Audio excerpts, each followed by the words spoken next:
Let's talk about how to make some money. It feels right, yeah. I can only say that it feels right.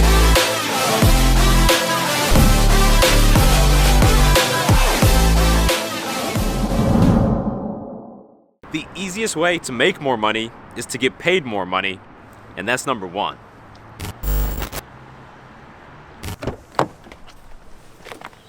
I get it, bro. Negotiation sucks. It can make you extremely uncomfortable, but if you don't negotiate your salary, I can guarantee you that every single company you work for is gonna completely rip you off. And this is why it's crucial that whenever you're looking for a new job, you apply to as many jobs as fucking possible. Because when you receive more than one job offer, it makes negotiation effortless. Yes, I received your offer and I really want to accept it, but I also got an offer from someone else for $65,000. Do you think there's anything you can do to make your offer more competitive? That's literally all you have to do, because these companies are gonna realize that you're in demand, and this is gonna start a bidding war between them, which is gonna guarantee you get the highest possible salary. That being said, there is one other trick you can use to make sure you get the best possible offer, but this is something you need to do at the beginning of the interview process.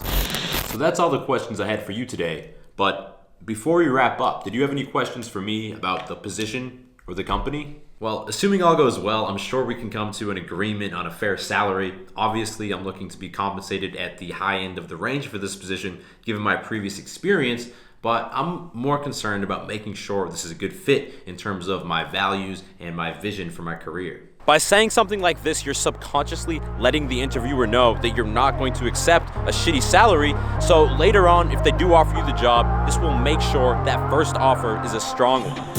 I turn off the lights, I got off the wires. When I close my eyes, disconnected and tired. You ready to get big? Always. Number 2, you need to make multiple streams.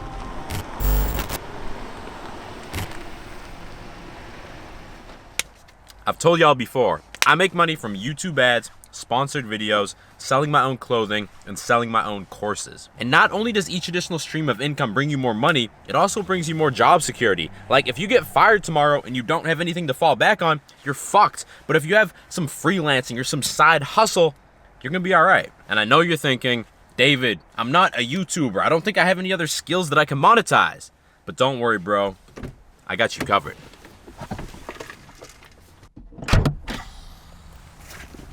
Guys, right now there's so many ways to make money online. It's not even funny. Like, think about when you go on Amazon and you buy a new case for your iPhone.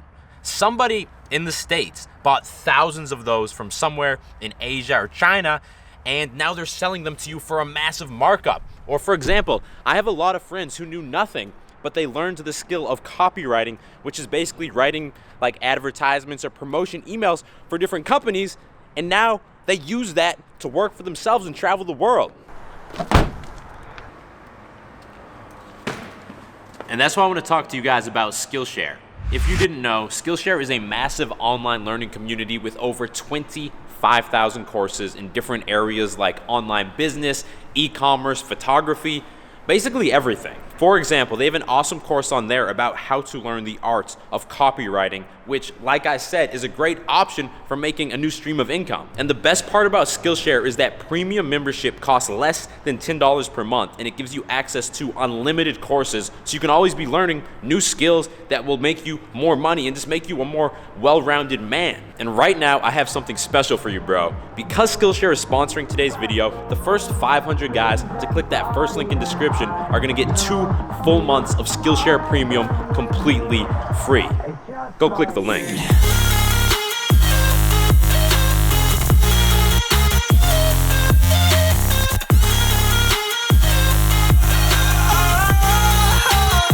It's just fire. Quick tattoo update. It is still healing, but it's grown even more on me. Like, I wish the guy that just did the bottom part, the tattoo artist, I wish he had done my entire arm, bro. Also, would you believe me if I told you you could save more money by spending more money? When you buy something new, what do? Most people always decide to buy the cheapest thing possible because they think that that's saving them money, right? Wrong. For example, if I'm getting a new pair of jeans, I might spend $70 or $80, even though I could get a pair that looks very similar for like $30 or $40. Why is that, David? Are you an idiot? I'm not an idiot, bro. That more expensive pair of jeans is gonna be better made, and I might get 50 or 60 wears out of it before it loses its shape and I have to throw it away. Whereas if you went with that $30 pair of jeans, you might only get to wash it like 4 or 5 times before it's gross. Which means you're gonna have to keep wasting time going back to the store and keep wasting money on shitty jeans. Plus, the more expensive jeans are gonna make you look more fly. And it's not just for jeans, man, it's for everything. When I buy a new camera for my channel, I buy the most expensive one I can afford because I know it's gonna produce better quality videos and it's gonna last longer. And the beauty of this strategy is that you're gonna own fewer items total, which is gonna take up less space in your home, which means less clutter, and honestly, it means you can get by with owning or renting a smaller place. And that's gonna save a shit ton of money.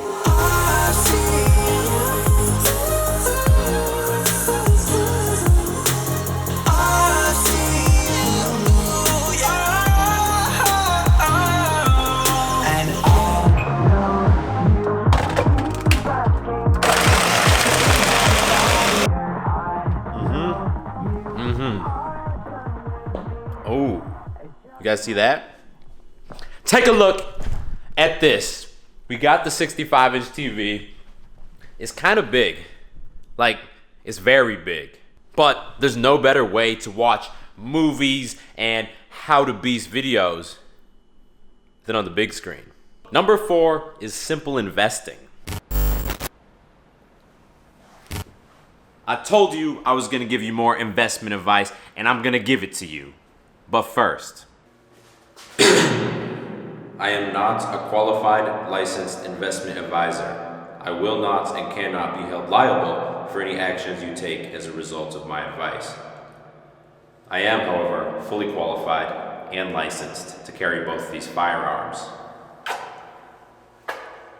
Now that that's cleared up, let me tell you exactly what the fuck I think you should do. Step 1 is to open a Roth IRA account. This is basically a retirement account where you're allowed to contribute up to $5,500 per year. And the beauty of this account is that all of the growth that your money experiences while it's in there, it's completely tax-free. Now, it's important to note that once you put money in there, you're not technically allowed to touch it until you reach the age of retirement, which I think is 62. I do believe if there's some type of emergency and you withdraw money before then, it's okay, but there is going to be a penalty. That being said, the idea is that you contribute as much as you can up to that $5,500 limit. I fully recommend you contribute the full $5,500 if you can afford it. And then once you retire, you take that money out and you have all of this money you don't have to pay taxes on. And that's amazing. All right, so after you put money into the account, you need to decide exactly where you want to invest it. And there's a lot of choices here, guys. There's a shit ton of choices. But I would recommend that you look into what is called a target date fund. For example, when I reach the age of retirement, it's going to be around the year 2050. So every big bank is going to offer what's called a target date 2050 fund. And the reason I love these funds is because when you're younger, they invest your money more aggressively, so you stand to make bigger gains. Obviously, there's a risk you might lose a little money there too, but as you get older, they invest it more and more conservatively. So if the stock market happens to take a big downturn right before you retire, you're really not going to lose that much. But this is where you need to be very careful. When you're selecting a specific fund, make sure you check and see what the expense ratio is, because this is where they're going to get you. A lot of funds charge high fees, which basically means they do this. So right here I have all of your earnings for the month. As you can see, you did very well for yourself. Now, we're just gonna take a small fee, and the rest is yours to keep.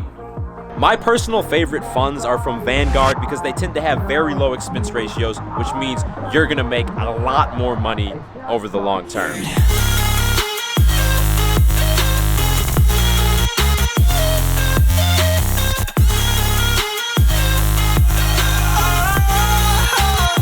It's just fire.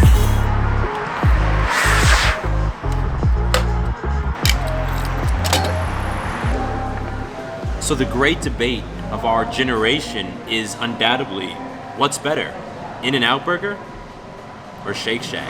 One clear benefit of Shake Shack is that they serve gainer shakes.